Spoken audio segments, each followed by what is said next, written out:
com a dúvida: quando os espíritos trigêmeos idênticos irão se ligar ao corpo em formação? Não pode ser na concepção, pois apenas um espermatozoide e um óvulo se fundiram. Pode causar essa confusão, sim, mas é na hora da concepção que eles se vinculam, porque se não for na concepção, quando seria? Mas só tem um ovo, só tem um óvulo, só tem um ovo fecundado, só tem um espermatozoide. É verdade. Só que as vinculações no momento da chamada concepção, elas são muito frágeis.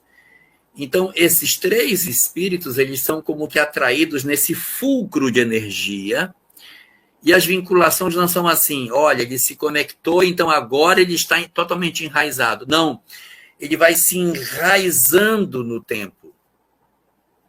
Quando ocorre a chamada fecundação, não necessariamente aconteceu a concepção, que é a ligação espiritual.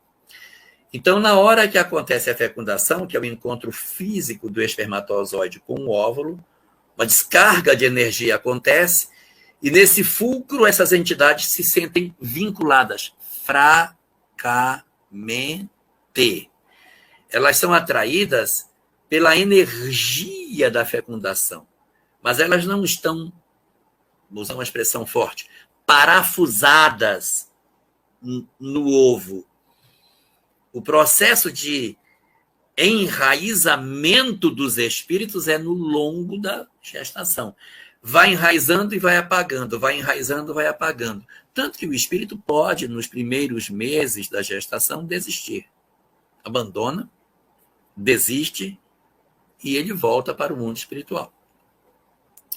Então, essa é uma condição que acontece.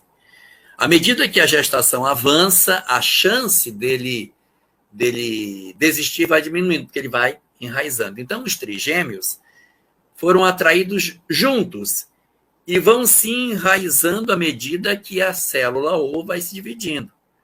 Ela vai passar por um primeiro estágio, que é o estágio de mórula, onde ela vai se dividir, vai ficar parece uma amora minúscula.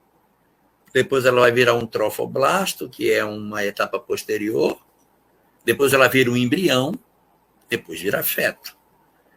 Então é nesse período da mórula que eles começam a se ajustar e as células que ainda não estão sequer diferenciadas, ou seja, ninguém sabe, é uma célula, né? Então ela vai ser tudo, mas ela começa a se dividir, mas ela não está diferenciada assim, eu vou ser pulmão e vou ser rim. Elas são ainda plenipotentes. Elas podem ser qualquer coisa. De repente, essas células começam a apresentar características próprias e se apresentam com a possibilidade de se multiplicar como se fosse um corpo independente. Aí você vai perceber que havia uma outra individualidade conectada naquele material genético. Então, o mesmo ovo fecundado com um único espermatozoide vai produzir a formação dessas características que podem se diferenciar desde a fase de mórula, mas pode acontecer na fase de trofoblasto também, que você começa a ver as formações diferenciadas do tecido da embriogênese. Então, pode ser num comecinho, pode ser um pouco mais à frente que isso aconteça, mas a vinculação, repetindo, acontece na fecundação. Trigêmeos, quadrigêmeos, sei lá quantos forem, eles se vinculam na origem e à medida que as células se diferenciam, eles se assenhoram delas, aí se enraizam e dão as suas características pessoais, espirituais ao material genético.